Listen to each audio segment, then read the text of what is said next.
वो डंडे से भी नहीं मानता। गुराणी ने कहना छोड़ दिया।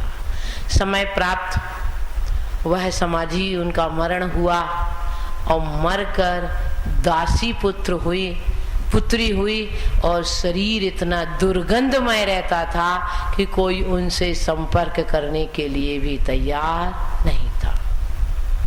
मैं आपकी बात कहने के पहले मैंने अपनी बात कही, क्योंकि आपकी बात कहेंगे तो आपको बुरा लगेगा। कहने का तात्पर्य कि माँ व्रतों को धारण करने वाले भी यदि मायाचार करते हैं तो वह भी मोक्ष की आराधना संपूर्ण नहीं कर पाते। जिनके सारे जीवन साधनामयी है और एक थोड़ा सा मायाचार हो गया तो सब डुबा दिया है, और जिसका जीवन सुबह से शाम तक मायामयी है उनका क्या होगा? सूक्ष्म चिंतन का विषय है कि सारे जीवन साधना की एक थोड़ी सी भूल के कारण किया कराया सब मटिया मैट हो गया और दासी पुत्री बनना पड़ा, वह भी दुर्गंधमय शरीर। जब हम सुबह से शाम तक चाह जाने में अनजाने में हमेशा मायाचार में क्रिया है तो इसे हमें छोड़ने का प्रयास करना चाहिए। आचार्य ने इसके विभिन्न रूपों की बड़ी सुंदर विवेचना की है। पहले प्रकार की मायाचारी बताई है निकृति। कैसा कहा है? ठगना। निकृति मीन्स ठगना। कोई अन्य बकरी लेके जा रहा, उससे कह देना अरे तुम तो कुत्ता लेके जा रहे। 10-5 लोग मिलके कह दे रहे ये तो कुत्ता है, बेचारा शर्म से मारे सोचा मैं तो बकरी समझ के लाया था, छोड़ के चला जाएगा। आपको कहा हमने चोरी वोरी तो नहीं की है, हाथ से छुड़ा ही नहीं है, परंतु शब्दों के शब्द जाल में, वाक जाल में आपने उसे फंसा दिया। सबने 50 लोग मिलके अभी कह देते ना अरे अब छोटे बच्चे को नहीं कहते, देखना तुम्हारा कान टूटा है, कान टूटा तो बेचारा ऐसा देखने लगता है। सबने कह दिया तो उसने मान लिया। इसे कहते हैं निकृति, ठगना। कई रूप है, तो एक उदाहरण है, दूसरा है उपाधि। बहुत ध्यान से सुनना। धर्म के नाम पर चोरी करना। माता जी धर्म के नाम पर भी चोरी होती? हाँ होती है। धर्म के नाम पर, धर्म के नाम पर चोरी। समाज का पैसा अपने घर में रखा है, भाई कोई वहीवट करने वाले हों तो नाराज मत होना, वो गलती हो तो छोड़ देना, डरती नहीं हूं मैं, मेरे क्या करना। समाज का पैसा अपने घर में रख लिया और अपने व्यापार में लगा दिया। बोले किस दिन आज मांगो, आज दे देंगे। अब बेचारा डर के कहा मांगता तो है नहीं, बड़े सेठ जी हैं, मांगे कैसे। और धर्म का पैसा आराम से व्यापार में लगा है। मंदिर के, धर्मशाला के रूम अपने व्यक्तिगत उपयोग में करना, मंदिर का फर्नीचर अपने उपयोग में करना, ये धर्म के नाम पर चोरी है। बोली लगा ली, 10 साल तक देना ही नहीं बोली को, 10 साल तक बोली को देने नहीं। 1000 की बोली एफडी में डाल दी, 9 साल में डबल हो गई, एक दे दिया 1000 और 1000 अपना अपने पास रख लिया। और फिर क्या कह दिए, सब देंगे जब हम देंगे। जिस दिन से आपके मुंह से दान निकल गया उसी दिन वो निर्माल हो गया। समाज से कंप्रोमाइज हो सकता है, कर्म सिद्धांत से कंप्रोमाइज नहीं होता है। तो इस प्रकार धर्म के नाम पर चोरी, धर्म का वेश धारण कर लेना। आगम में कथन आपने पढ़ा है,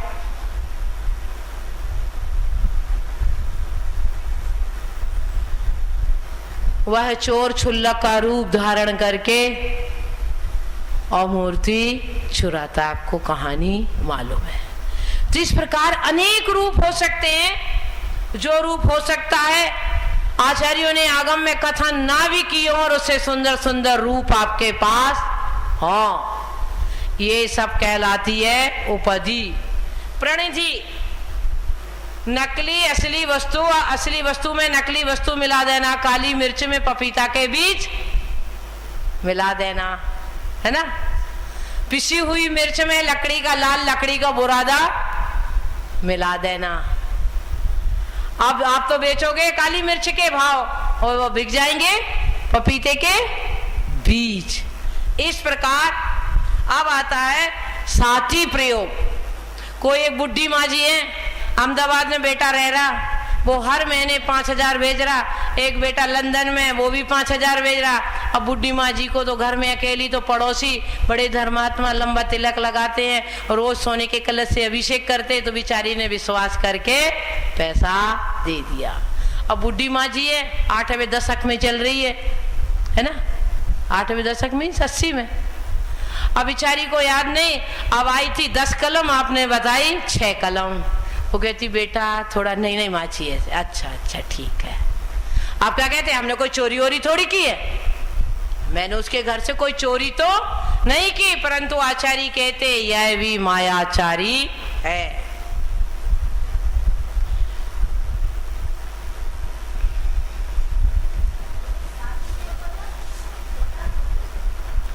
तो ये भी मायाचारी एक प्रकार की कि धरोहर को हड़प लेना, जो उसने दी है भूल गई। मरण हो गई किसी माँ जी की, माँ जी कह गई थी बेटा जब तक मैं रह रही हूँ 3 लाख का ब्याज मेरे को देते रहना, और मेरे राम राम सत्य होने के बाद ये 3 लाख मंदिर में त्यागी भवन में लगा देना। अब माँ जी तो चली गई और 3 लाख साहूकार के पास रह गए। बस गप साध के बैठ गए, क्योंकि गांव वालों को मालूम नहीं है। ये सब मायाचारी में है। अब एक अंतिम भेद आचार्य बताते साधुओं के लिए। प्रतिकुंचन, हम जब अपने दोष हो जाते तो आलोचना करते हैं गुरु के सामने। जो हमारे दोष सबने देखे उनकी तो आलोचना कर देते हैं, परंतु छोटे छोटे दोष बताते नहीं। चीटी मरी थी 6, बता दी 2। ये भी साधु के लिए मायाचारी है कि जिस प्रकार का दोष है उसी प्रकार के दोष की आलोचना करनी चाहिए। तो मनुष्य जीवन में ये मायाचारी संसार में, जिससे आदमी के पैर में बेड़ी डल जाती है और वह कुछ नहीं कर पाता। ठीक इसी प्रकार जब मायाचार की प्रवृत्ति मनुष्य जीवन में आ जाती है तो वह चाहते हुए भी नहीं छोड़ पाता। जहां जहां राजनीति है वहां मायाचारी नियम से रहेगी, और राजनीति मायाचारी से रहित नहीं होती है, और धर्म नीति में मायाचारी चलती नहीं। अब परिणाम तो क्या होने थे कि राजनीति से मायाचारी का बहिष्कार होना था, तो राजनीति से मायाचारी का बहिष्कार तो नहीं हुआ, पर धर्म नीति में जरूर मायाचारी का प्रवेश हो गया। कौरव संसार में अपयश को प्राप्त हुए, क्यों? मायाचारी के कारण। पांडवों के लिए लाख का भवन बनाया और उन्हें कहा भाई आप यहां रहिए।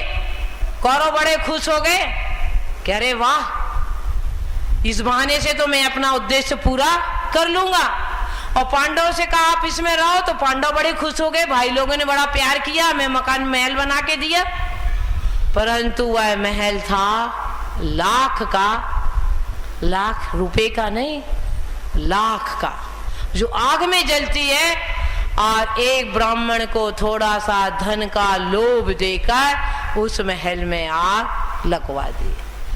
अब पांडवों का आयु शेष था, नमोकार मंत्र के प्रभाव से वह वापस निकल गए, परंतु कौरव आज भी संसार में अपयश को प्राप्त है। तो मायाचारी पानी के ऊपर तेल डालो तो कितने दिन छुपेगा? पानी के ऊपर तेल डालने से कितने दिन छुपेगा? तुरंत तैरकर ऊपर आता है। इसी प्रकार आप मायाचारी करेंगे तो ये छुपने वाली नहीं है, बल्कि जैसे जैसे छुपाओगे वैसे वैसे मायाचार की प्रवृत्ति बढ़ती जाती है। एक बार क्या हुआ, राम लक्ष्मण और सीता वन में जा रहे, पंपा नदी के किनारे से निकलते हैं तो राम थोड़े आगे चल रहे थे, सीता लक्ष्मण थोड़े पीछे चल रहे हैं और सीता की दृष्टि अचानक नदी पर जाती है, पानी की ओर सौंदर्य को देख के आकर्षित होती है।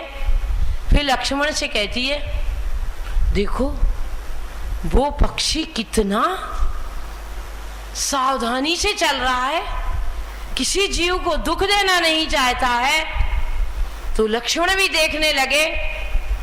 फिर वही बात लक्ष्मण ने राम से कही कि राम देखो ये बगुला कितना अच्छा है, कितनी सावधानी से पैर रख रहा है, एक के बाद एक ऐसे ऐसे। राम ने कहा, अरे तुम इसे जानते नहीं, ये जो बगुला चल रहा है यह धीरे नहीं चल रहा, मछली पकड़ने के लिए धीरे धीरे चल रहा। ये क्या बगुला की मायाचारी है, इसीलिए आप व्यंगोक्ति में कहते हैं तो बगुला भगत हैं। आप कहते नहीं, मुंह से कहते तो हैं बगुला भगत हैं, परंतु वास्तव में इसका अर्थ क्या आपको मालूम नहीं। जैसे बगुला पक्षी धीरे धीरे चलता है, वहां जीव रक्षा का भाव नहीं है, बल्कि मीन भक्षण का भाव है। ऐसे ही बगुला भगत कहते ना, लोक दिखावन मंदिर आवे, लंबा लंबा तिलक लगावे। हा? लोग दिखाने के लिए मंदिर आ रहा है, खूब लंबा तिलक लगाया है, परंतु धर्म के तरफ झुकाव नहीं। यहां भी ना मालूम कौन सी मायाचार की प्रवृत्ति से आ रहा है। धूर्त के सबसे बड़ा हथियार क्या होती है? मायाचारी।